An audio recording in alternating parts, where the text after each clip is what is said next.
angstroms. So actually what I was doing is I was asking you to give me a value of VOC, and when you will solve this, sir, minus 28.576. minus 28.576, it seems to be like correct to me. So we have 100 over here, and if you take the LCM, 4 तो ये हुआ और फिर ये हुआ -30 plus 16 VOC. Okay, so it becomes something like 400 with a negative sign. 30 minus 16 is -14, तो 14 आ जाएगा इधर, and it would be equal to VOC. It means it should be nearly -200/7. Nearly क्या, यही बराबर है, यही निकाला भी होगा in volts. तो ये आपका VOC आ गया, यानी आपने अपने थेवेनिन इक्विवेलेंट सर्किट का ये वाला पार्ट सॉल्व कर लिया. ठीक है, you have done solve this part actually, which is equals to 200/7. अब बात आती है ZTH की. तो ZTH में एक टर्म आता था, आप उससे बड़े नाराज रहते थे कि सर आप ये क्यों टर्म यूज कर रहे हो. क्या टर्म होता है ZTH में? सबसे अगर आपको थेवेनिन्स इंपीडेंस निकालना है तो आपके सबसे पहला टास्क क्या होता है किसी भी नेटवर्क के लिए? For Kill example, all the voltage sources and current sources. not all voltage sources, kill all independent voltage and current sources. ठीक है, सारी नहीं किल करते हैं, सारी किल करेंगे तो दिक्कत हो जाएगी. क्यों? क्योंकि इस नेटवर्क N के अंदर इंडिपेंडेंट वोल्टेज सोर्सेस अलाउड होती है, इंडिपेंडेंट वोल्टेज सोर्सेस नहीं अलाउड होती है, लेकिन dependent voltage sources are allowed इस टू पोर्ट नेटवर्क के अंदर. फाइन. तो हमें क्या करना है, in order to find out ZTH, you should kill this voltage source. केवल यही इंडिपेंडेंट सोर्स है हमारे पास. सो ओके, जैसा सिखाया था वैसा कर दिया. This is N, this is now fixed, done. Current is flowing still like this. This is not V1, V1 तो ये है हमारा, है ना. This is 1 ohms, this is plus minus, and this इसके अक्रॉस ZTH चाहिए. फाइन. थोड़ी सी कवायद करेंगे, थोड़ा सा ये ब्रेन यूज करेंगे तो you will get our answer. How? सबसे पहली चीज कि जो ZTH होगा वो दरअसल बराबर होगा V2/I2 के. अंडर नो नॉर्मल कंडीशन की I2 I1 0 होना चाहिए, ये होना चाहिए. It is just ZTH, driving point. So for example यहाँ पे मान लीजिए मैंने कोई भी वोल्टेज सोर्स लगाई V2, ठीक है, और फिर उसमें से करंट जा रहा है I2, तो इसका जो रेशियो होगा that would be equal to ZTH. ये बात पक्का पता चल रही है, ठीक है. नाउ देखिए, ये वाला V2 और ये वाला V2 दोनों सेम ही है. This is all same now, ये या ये, तो इसीलिए मैंने इसको V2 लिखा था, वरना कुछ मैं V सोर्स या कुछ लिखता. फाइन. सबसे पहले आप अपने y पैरामीटर्स लिख लीजिए. वो क्या थे? I1 is equals to 5V1 plus 4V2, and you were having I2 is equals to 4V1 plus 5V2. This you already know, है ना, ये तो क्वेश्चन में दिया था. साथ ही अब यहाँ पे एक चीज हुई है, देखिए, what is the relationship between I1 and V1. अगर आप इस लूप में चलते हैं तो क्या दिखता है आपको? What is the value of V1 and what is the relation between I1 and V1? तो आप देखेंगे कि the voltage across this resistance is actually I1 into 1 plus V1 should be equals to 0. So I have this relation, I1 plus V1 equals to 0. दरअसल I1 नहीं था, ये I1 into 1 था, लेकिन हमारे लिए काम चल रहा है. So this gives you that V1 is actually equals to minus of I1. Okay. V1 is equals to minus of I1. और इसमें V1, I1, I2 अननोन है, पता नहीं है. ये V2 तो मैंने टेस्ट लगाया तो मुझे पता है, लेकिन I don't know what would be V1, what would be I1, what would be I2. लेकिन यहाँ से आप क्या कीजिए, you simply put the value of let's say 4V1 यहाँ से, and then use the value of I1. तो यहाँ से आप जो है इसमें you will have to do small thing. So यहाँ से what you can do is you just solve like यहाँ इस इक्वेशन में what the only thing you actually we want to find out v2 upon i2, right? ये चाहिए हमें। तो ऐसा करने के लिए सबसे पहले तो ये जो v1 यहाँ आ रहा है हमारे पास here this v1, इसको माइनस i1 से रिप्लेस कर दीजिए सबसे पहले, ठीक है? तो okay fine, I did it in this way only. तो you will have, या फिर also you can do it in a slightly different way. What you can do is इसकी जगह माइनस v1 लिख दीजिए।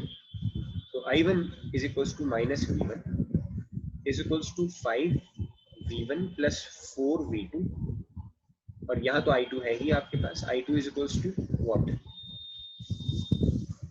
4 v1 plus 5 v2, रिलेशनशिप है। अब ऊपर इस इक्वेशन से आपको v1 और v2 में भी एक रिलेशनशिप मिल जाएगी। वो क्या रिलेशन होगी? यहाँ से हमें मिल जाएगा that 5 would go there, that minus 6 v1 is equals to 4 v2। ये देखिए, ये माइनस प्लस 5 उधर गया तो माइनस 6 हो गया, minus 6 v1 is equals to 4 v2, ये रिलेशनशिप मिल गई। यानी एक्चुअली आपको मिल गया that v1 is equals to minus 4 by 6 times of v2। v1 is equals to minus 4 by 6 times of v2। बस इसको यहाँ रख दीजिए। You would have i2 is equals to 4 4 is 16 minus 16 by 6 times v2 plus 5 v2। ये कहाँ से आया पता है ना? 4 गुना 4 बटे 6 बटे, फाइन। अच्छा, इसे थोड़ा सा और सॉल्व कीजिए इस इक्वेशन को, क्योंकि हमें v2 by i2 निकालना है। तो इसे और सॉल्व करेंगे तो it would be something like i2 is equals to minus 16 plus 30 by 6 into v2। तो what you have, यहाँ से i2 will be equals to 14 by 6 into v2। So what will be the value of v2 upon i2? It will be 6 upon 14। तो यहाँ लिख देता हूँ, v2 by i2 is actually equals to 6 upon 14। तो 6 upon 14 का मतलब हुआ 3/7 या 3/7। तो ZTH भी पता चल गया that this ZTH is 3/7, ठीक है? तो एक्चुअली आपने थेवेनिन्स इक्विवेलेंट निकाल लिया, जो भी सर्किट था, जैसा भी सर्किट था। तो now you have a Thevenin's equivalent that this voltage is minus 200 upon 7 in volts। This is what, 3/7 ohms। तो इस RL की वैल्यू कितनी हो कि मैक्सिमम पावर ट्रांसफर हो? What should be this RL? अभी तो बताया कि जब इंपीडेंस मैच करता है तब मैक्सिमम पावर ट्रांसफर होती है। It means this RL should also be equals to 3/7 ohms। So for maximum power transfer your RL should be equals to 3/7 ohms। तो अब आपके पास पूरा सर्किट आ गया that you have this like this। ये है 200/7, this is 3/7, this is also 3/7। हाँ? तो जो लोड करंट होगा या जो IL होगा फॉर एग्जांपल, इसमें जो करंट होगा, what would be the value of that current? जो IL होगा, what would be the value of that? बताइए।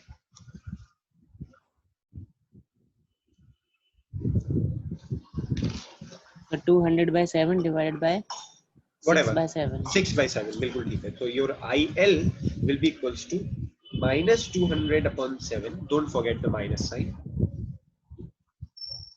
divided by what it is, minus 200 upon 7 divided by 6/7, ठीक है?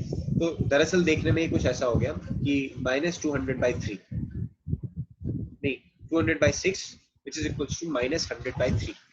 This is your IL, ठीक है? तो ये तो करंट तो नेगेटिव में, पावर नेगेटिव कैसे हो सकती है? पावर का फॉर्मूला याद है? PI is equals to IL square RL। So it would be 10 raised to the power 4 by 9। देखिए 100 का square is 10 raised to the power 4, 3 का square 9 into RL, RL is 3/7। So it should be nearly 10 to the power 4 upon 21 watts. ठीक है, that would be the maximum power that can get transferred. That's it. तो ऐसे सवाल जो है engineers को करने को मिलते हैं. अब तो साइंस वाले हैं, तो हमें तो ये चेक करना था कि थ्योरम पढ़ी है, सही से अप्लाई होती है या नहीं होती है. But engineers actually solve questions in this form. They are most bothered about power, और आपके पास पावर के सबसे कम सवाल आते हैं. ठीक है, so this is one example of two port network की डायरेक्ट एप्लीकेशन वाला. कल हम कुछ और एग्जांपल्स देखेंगे, ठीक है, in which we will utilize the concepts of both two port network, Thevenin-Norton theorem, Nash analysis, node analysis, and sometimes mutual inductance also. That's it. आज के लिए बस इतना ही. कोई क्वेश्चन, क्वेरी, डाउट हो तो पूछ लीजिए. Otherwise we'll meet next week on Wednesday. Next week से हम टेस्ट लेना शुरू करेंगे, तो आप मुझे डिसाइड करके बता देना पहले किसका टेस्ट देंगे. पहले टू पोर्ट पैरामीटर का, या फिर वाइड डेल्टा ट्रांसफॉर्म का. तो हो चुका था शायद, है ना? हो चुका है ना वाइड डेल्टा ट्रांसफॉर्म का टेस्ट? आपके 3 टेस्ट हो चुके हैं I guess. Wide delta transform का टेस्ट नहीं हुआ है. वाइड डेल्टा का नहीं हुआ है? No sir. मैंने कहीं शायद बनाया तो था. तो आपका वाइड डेल्टा ट्रांसफॉर्म का टेस्ट आप चाहें तो वो दे दीजिए, आप चाहें तो टू पोर्ट का दे दीजिए. टू पोर्ट में कैस्केड छोड़कर, मतलब एबीसीडी सीक्वेंस से ही ले लीजिए. ओके, सो आई थिंक या मोनोपोली नहीं चलनी चाहिए. बाकी बच्चों की राय ले लेंगे, ठीक है. तो जो भी आपकी कॉमन राय हो, whatever your common choices, next week के लिए आप प्लीज मुझे बता दीजिएगा कि from which portion you want to give test. ठीक है, तो अभी मेरे पास एक टू पोर्ट वाला भी आ गया है पिक्सेल का. I will want to give it from two port. Actually फिर आपके मार्क्स भी अच्छे आ जाएंगे, क्योंकि आप टू पोर्ट का रिवीजन तुरंत कर लेंगे. वी वुड चेक कैसे होगा. तो आप मुझे एक कॉमन जो कंसेंसस है वो बता दीजिएगा कि whether you want to give for two port first or for wide delta transform. और एक और चीज बीच में भी बची है ना, म्यूचुअल इंडक्टेंसेस वाली. ट्रांसफार्मर भी पढ़े थे, तो सिलेबस इस लाइक काफी कवर कर लिया और टेस्ट नहीं हो पाए. तो एक ही करके टेस्ट हो जाएंगे, तो आपका रिवीजन भी हो जाएगा. लास्ट चीज ये कि आपने रिवीजन मेरे ख्याल से शुरू कर ही दिया होगा, because your CTs are very near. मेरे ख्याल से फर्स्ट और सेकंड वीक ऑफ अक्टूबर में हो जाएंगे आपकी सीटीज. तो रिवीजन शुरू करते रहिए. जितना टू पोर्ट नेटवर्क तक तो कम से कम आएगा ही आएगा, दिस इज फॉर श्योर. ठीक, कम से कम इतना तो आएगा ही आएगा. आगे भी पढ़ सकते हैं, लेकिन आई डोंट थिंक दैट अगर घर से होगा तो 5 यूनिट भी दे सकते हैं, लेकिन अच्छी बात नहीं है to rush for syllabus. That's it. So I think that's it for today. See you next week.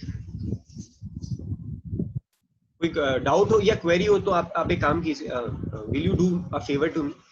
जैसे आपने लास्ट टाइम करके दिया था ना, टिल लेक्चर 16 आपने मुझे एक चीज बना के दी थी कि आपने इस लेक्चर में ये पढ़ा है. Can you please do that for me collectively? एक बच्चा अपन इसमें डिसाइड कर ले कि वो मान लीजिए फ्रॉम 16 to 20 करेगा, फिर 20 to 25, फिर 25 to 30 कोई, फिर 30 to 35 कोई. If you can do that, कोई जल्दीबाजी नहीं है, आप अगले हफ्ते दे दीजिएगा. I want that. और उसके बाद because you will be giving me the topics which we have covered in the online lectures, तो फिर उसका मैं आपको एक फॉर्म बना के दे दूंगा जिसमें आप रेट कर देना कि वो टॉपिक आपको 1 से 5 के लेवल पे कितना समझ आया. हालांकि 1 से 16 की क्लास में तो मैं हर बार जाने से पहले करवा लेता था, so that I will know कि आपको जो समझाया गया है वो आपको किस पोर्शन को रिपीट करने की जरूरत है. So if we are having time before CT2, so what we will do is instead of moving ahead in the syllabus, we will first revise those things. ठीक है, तो आप मुझे एक लिस्ट बना के दे दीजिएगा कि आपने इस लेक्चर में ये पढ़ा है, इस लेक्चर में ये पढ़ा है. रिवाइज भी हो, रिवीजन भी हो जाएगा आपको. और फाइनली मुझे फायदा ये रहेगा कि मैं टॉपिक वाइज आपसे पूछ सकता हूँ, ठीक है, कि क्या समझ आया. क्योंकि अगर मैं अभी पूछने बैठूंगा तो बच्चे कहेंगे सर 3rd यूनिट समझ नहीं आ रही है. 3rd unit was a vast unit, है ना. उसमें म्यूचुअल इंडक्टेंसेस थे, ट्रांसफार्मर था, रेजोनेंस था, सीरीज पैरेलल रेजोनेंस था, और टू पोर्ट नेटवर्क थी. तो इतनी सारी चीजें एक साथ ना समझ आए, इट इज नॉट पॉसिबल. तो कुछ टॉपिक्स होंगे जो शायद नहीं आएंगे. तो आप मुझे एक बार लिस्ट बना के टिल नेक्स्ट वीक को दे दीजिएगा. कल संडे को आपको एक असाइनमेंट दिया था, वो सबमिट करना है. बस खत्म, इतना ही है कहने. ठीक है, सो ऑलमोस्ट हम लोग फिनिश कर चुके हैं अपना सीटी का सिलेबस. मेरे ख्याल से एक क्लास और लगेगी टू वाइंड अप एवरीथिंग.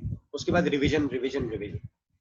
और 1-2 दिन में, may be on Monday, I will share your GD topics to you. GD topics are like you have to make a video explaining the stuff given to you in groups. So most probably I would divide you in 10 groups of 5 each, 5 individuals, तो 50 ऐसे cover हो जाएंगे. हो सकता है किसी group में 4 या 5 हो जाए या 6 हो जाए, that's fine. 51 के लिए होना. But you have to make very interactive videos of, let's say, 10 to 15 minutes only, explaining that topic or a question related to that topic, application of that topic. ठीक है, तो मैं आपको शेयर कर दूंगा कि आपको वीडियो किस पर बनानी है.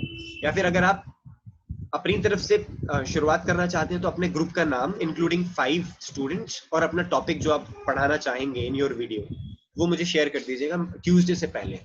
अगर आप नहीं करेंगे तो मैं फिर शेयर कर दूंगा आपको. ठीक है. और अगर ऐसा होता है कि एक टॉपिक 2 से ज्यादा ग्रुप ले रहे हैं, तो जिसने मुझे पहले भेजा email, he will get the chance. ठीक है. चलिए, तो सर कोई भी टॉपिक ले सकते हैं? Any topic related to network theory. Okay sir. Related 5 लोगों को, 5 स्टूडेंट्स के ग्रुप में बनाना है. 5 स्टूडेंट्स का ग्रुप इसलिए, एक वीडियो रिकॉर्ड करेगा, दूसरा उसको एनिमेट कर सकता है, तीसरा अगर स्लाइड्स बनाई है तो स्लाइड्स में हेल्प कर सकता है, चौथा आपकी वीडियो से रिलेटेड जो नोट्स हैं, तो आप किसी सोर्स नेट से उस नोट्स को जो है अच्छे से प्रिपेयर कीजिए. फॉर एग्जांपल 3-4 पेज की मैन्युस्क्रिप्ट भी सबमिट कर दीजिए. So you will have a full package उस चीज को समझाने के लिए. Instead of referring to YouTube videos, the next batch which will come and probably I would share your videos. ठीक है.